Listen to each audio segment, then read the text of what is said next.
सियावर राम जय जय राम, मेरे प्रभु राम जय जय राम। जय मंगल भवनीय मंगल हारी, द्रवौ सुदशरथ अजिर बिहारी। दीन दयाल विरुद्ध संहारी, रघुनाथ मम संकट भारी। मैं ईशु हरवानी तुलसी की माला गंगा दर्शन से रोज आपको गंगा दर्शन लाइव दिखाता हूँ, वह पंचांग सुनाता हूँ। आज का शुभ पंचांग चैत्र मासे शुक्ल पक्षे त्रयोदशी रविवार, विक्रम संवत 2081, तद अनुसार 21 अप्रैल 2024। आज त्रयोदशी दोपहर को लगभग रात्रि को लगभग 1 बजे तक की है, तत्पश्चात चतुर्दशी। आज का विशेष दिन प्रदोष व्रत, सर्वार्थ सिद्धि योग, अमृत सिद्धि योग, रवि योग, महावीर स्वामी जयंती, जैन संप्रदाय, अनंग त्रयोदशी। सूर्य राशि मेष, चंद्र राशि कन्या, दिशा शुल पश्चिम, अग्निवास पृथ्वी, नक्षत्र उत्तरा फाल्गुनी। राहु काल का समय साय 4:30 बजे से लेकर 6 बजे तक रहेगा। सियावर राम जय जय राम, मेरे प्रभु राम जय जय राम। कल हमने आपको बताया था कि हम आपको बाल लीला का प्रसंग सुनाएंगे। परमात्मा श्री राम अयोध्या में प्रकट हुए। परमात्मा का प्रकट्य मथुरा में अथवा अयोध्या में हो, उससे अपने को विशेष लाभ नहीं। परमात्मा अपने घर पधारे तो ही कल्याण है। मंदिर में दीपक जलाया जाए तो प्रकाश आसपास मंदिर में ही रहेगा, अपने घर में नहीं आएगा। परमात्मा मंदिर में अथवा अयोध्या में प्रकट हो, इससे अपने को क्या लाभ। अपने घर को तुम अयोध्या बनाओगे तो ही राम प्रकट्य का श्रेय तुमको मिलेगा। तीर्थ में रहना ठीक है, परंतु हम सभी अयोध्या में जाकर रहने लगे तो वहां बहुत भीड़ हो जाएगी। अयोध्या संतों की भूमि है। ग्रंथों में लिखा है कि गंगा किनारा ज्ञान भूमि है, यमुना किनारा भक्ति महारानी का स्वरूप है और अयोध्या जी वैराग्य की भूमि है। विरक्त साधु महात्मा आज भी अयोध्या में विराजते हैं। संसार का सुख सच्चा सुख नहीं, ऐसा जिसको विश्वास हो चुका है वही वैराग्य कर सकता है, वही भक्ति कर सकता है। भोगी ज्ञान मार्ग में अथवा भक्ति मार्ग में आगे बढ़ सकता नहीं। भोग का त्याग किए बिना ज्ञान अथवा भक्ति का प्रारंभ होता नहीं। संसार का सुख जिसको तुच्छ लगता है वही भक्ति कर सकता है, वही वैराग्य साध सकता है। योग ज्ञान भक्ति में बाधक है। संसार का भोग जिसे रोग के समान लगता है, अलौकिक संपत्ति है। परिग्रह में जिस विपत्ति दिखती है, विषयों का संयोग केवल वियोग के लिए ही है, वियोग के लिए ही है, क्षणिक है। ऐसा जो मानता है वही ज्ञान भक्ति की वृद्धि कर सकता है।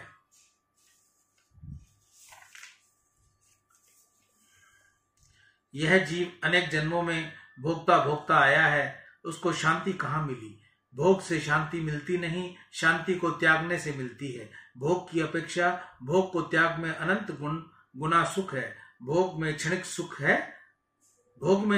है, त्याग में सदैव का अंत सुख है।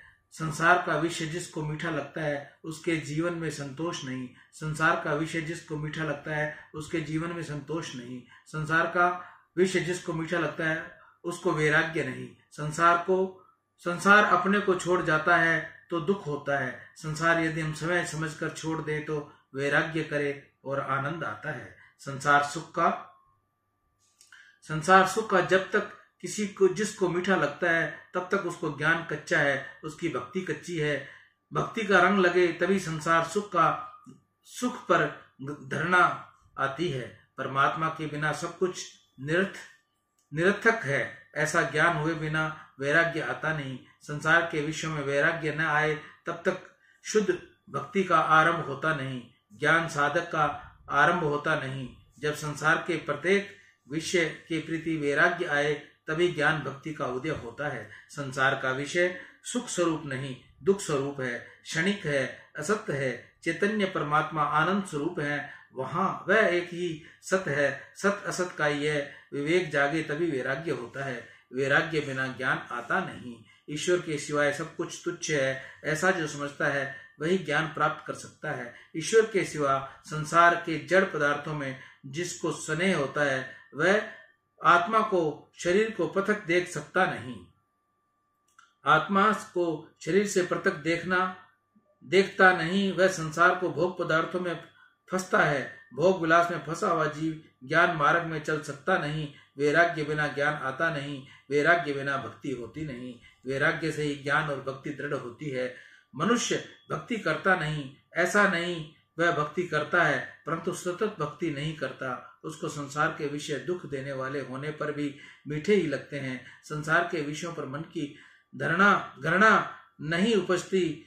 अयोध्या वैराग्य भूमि है। अयोध्या में रहकर भक्ति करे तो भक्ति दृढ़ होती है। अयोध्या अति दिव्य भूमि है। अयोध्या के साधु बहुत संतोषी होते हैं।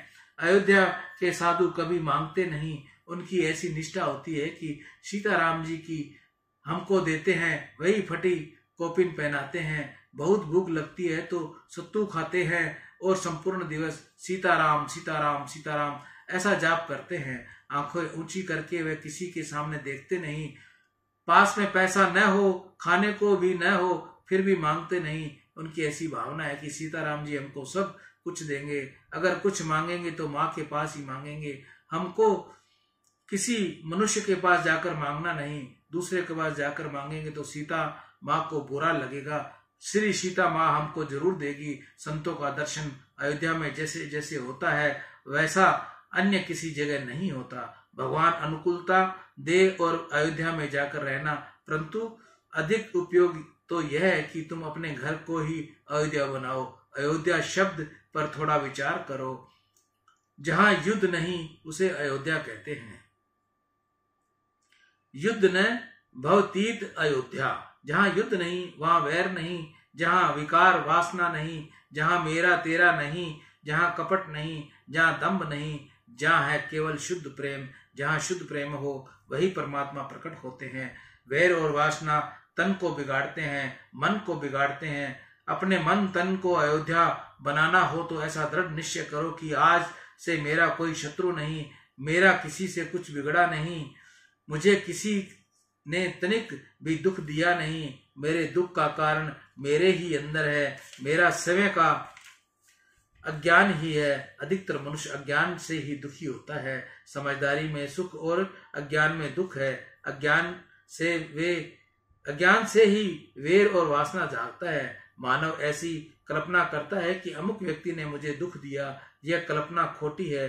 दुख मनुष्य के समय के कर्मों का फल है। कोई किसी को सुख देता नहीं, कोई किसी को दुख दे सकता नहीं। संसार कर्म भूमि है। किए हुए कर्म का फल भोगने के लिए यह जन्म मिला है।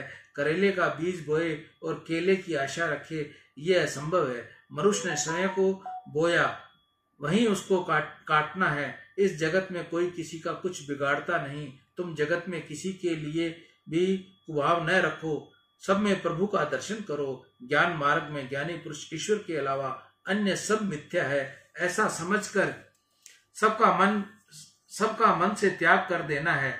ज्ञानी महापुरुषों की ऐसी निष्ठा है कि ईश्वर के अलावा जो कुछ भासता है वही क्षणिक है, मिथ्या है, सब खोटा है। ऐसा बोलना सरल है कि परंतु समझना बहुत कठिन है। साधारण मनुष्य की ऐसी समझ होती है कि जो कुछ दिखता है सच्चा है, वही दिखाई देता है, और जो दिखाई देता है उसे खोटा किस प्रकार समझा जाए। आंख को दिखने वाला जगत खोटा है, यह किसी प्रकार माना जाए। ज्ञानी महापुरुष कहते हैं कि जो दिखता है वह सच्चा नहीं, जो स्थिर है वह सच्चा है। जगत में ईश्वर के अलावा कोई वस्तु शाश्वत नहीं।